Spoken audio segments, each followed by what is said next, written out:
खबर उत्तर प्रदेश के बलिया से है, जहां ग्रामीण विकास राज्य मंत्री विजय लक्ष्मी ने पश्चिम बंगाल के मुख्यमंत्री ममता बनर्जी के एसआईआर का फॉर्म न भरने के दावे पर उन्हें ओजस्वी और तेजस्वी महिला करार देते हुए कहा कि निर्वाचन आयोग के गाइडलाइंस के अनुसार एसआईआर का फॉर्म भरे जा रहे हैं। जो नहीं भरेगा वह चुनाव ही नहीं लड़ सकता। निश्चित रूप से वह ऐसा नहीं करेंगी। ग्रामीण विकास राज्य मंत्री विजय लक्ष्मी ने कहा कि पश्चिम बंगाल के मुख्यमंत्री ममता बनर्जी एसआईआर फॉर्म का ना भरने के दावे पर प्रतिक्रिया व्यक्त की है। क्या कहेंगे? यहाँ आज कुश्ती का जो है समापन समारोह था और इस कार्यक्रम में हम आए थे अपने बेटों को शुभकामना देने के लिए, बधाई देने के लिए। तो इसी कार्यक्रम में आया, कुछ अलग कार्यक्रम नहीं था जो आज आप कार्यक्रम में यहाँ देख रहे हैं। इसी में हमारे माननीय मंत्री जी लोग भी आए थे, मैं भी आई थी, मुझे भी यहाँ बुलाया गया था। इसी कार्यक्रम में हम सभी आए थे और यहाँ से हम सभी ने शुभकामना भी दी है और हमने बताया भी है कि इस देश के प्रधानमंत्री आदरणीय नरेंद्र भाई मोदी जी, उत्तर प्रदेश के मुख्यमंत्री परम पूज्य योगी आदित्यनाथ महाराज जी दोनों के नेतृत्व में लगातार शिक्षा के साथ साथ स्वास्थ्य के साथ साथ खेलों में भी लगातार गाँव में रह रहे हमारे बच्चे, हमारे बेटे, हमारी बेटियां जो है अपने खेल में अपनी प्रतिभा के अनुसार आज नेशनल स्तर पर इंटरनेशनल स्तर पर भी अपने गेम को आगे लेके जा रहे हैं। अब कोई भेदभाव नहीं हो रहा है, जिसकी जितनी प्रतिभा होगी वो आगे बढ़ेगा। शिक्षा के साथ साथ खेल को भी लगातार हम प्रोत्साहित करके आगे बढ़ा रहे हैं। गांव-गांव में खेल का मैदान बन रहा है, जगह जगह हर जनपदों में स्टेडियम बन रहा है और हर तरह की व्यवस्थाएं खेल जगत को भी मजबूत करने के लिए बन रहा है। हमारे टीचर्स भी और हर प्रकार की सुविधाओं को हमारा वो किया जा रहा है। जिस तरीके से देखा जाए कि पूरे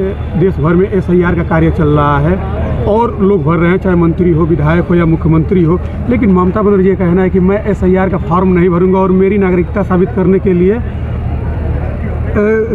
जरूरत नहीं है। क्या कहना चाहिए? हाँ, मुझे जो जानकारी है, मुझे लगता है कि फार्म तो उन्होंने पहले दिन जिस दिन बटा था उसी दिन ले करके रख लिया था कि और चुपके से उन्होंने संभवतः भर भी दिया है, लेकिन उसको शो नहीं कर रही हैं। बहुत जल्द शो हो जाएगा क्योंकि एसआईआर किसी के पार्टी का, किसी का दल का ये कार्यक्रम नहीं है। निर्वाचन आयोग का अपना गाइडलाइन है और उसके अनुसार एसआईआर के फार्म भरे जा रहे हैं। जो नहीं भरेगा वो चुनाव ही नहीं लड़ सकता। तो निश्चित रूप से वो ऐसा नहीं करेंगी। बहुत ही ओजस्वी तेजस्वी महिला हैं और इतने लंबे समय तक राजनीति उन्होंने किया है, तो निश्चित रूप से भरेंगी। बस एक कुछ उत्तर प्रदेश में उत्तर प्रदेश में सरकार बनने के बाद अखिलेश यादव ने महिलाओं को 40,000 रुपए देने की घोषणा किया है। कैसे देखती हैं इसे? वो सब झूठे वादे हैं क्योंकि वो लंबे समय तक यहाँ पे शासन किया है अखिलेश यादव ने और अखिलेश यादव के शासनकाल में सिर्फ सफाई का उत्थान हुआ है और इस तरह से गांव-गांव में बच्चों का खेल का उत्थान नहीं हुआ। मेडिकल कॉलेज हर जनपद नहीं बढ़े, बिजली 24 घंटे नहीं आई। आज बलिया, आजमगढ़, मऊ जो पूर्वांचल का जिला, पिछड़ों का जिला कहा जाता था, आज इंफ्रास्ट्रक्चर से भरा हुआ नहीं होता। तो आज पूरा उत्तर प्रदेश का संयुक्त विकास हो रहा है और अब उनके पास कहने के लिए कुछ भी नहीं है। तो किसानी बिल्ली खंबा नोचे, तो ऐसे करके वो कुछ भी बोल रहे हैं। ममता बनर्जी एसआईआर के बीच एक विवादित बयान दिया है। कहा है कि किचन में महिलाओं को, कि किचन में जो है हथियार तो है, उकसा रही हैं महिलाओं। मुझे लगता है कि महिलाएं हों या पुरुष हों, सभी उनके इस बात को समझ चुके हैं क्योंकि लंबे समय से तुष्टीकरण की राजनीति करके वो सत्ता में रही हैं और अब वो सब एसआईआर के माध्यम से उनका खिसकता हुआ दिखाई दे रहा है। तब उनको लग रहा है कि अब मैं क्या बोलूँ, तो कुछ भी उलूल जुलूल जवाब दे रही हैं और जो भी अब चुनाव होंगे उसमें निश्चित रूप से सत्ता का पलट होगी और सुशासन का राज होगा। ममता बनर्जी ने बलराम बादल को लेकर जो सदन में विपक्ष का आरोप कि जो समय नुकसान किया गया है वो जनता का भ्रष्टाचार के मुद्दों के पास होनी चाहिए ताकि बंदे मातरम में समय करें। निश्चित रूप से भ्रष्टाचार है ही नहीं, वरना घोटाले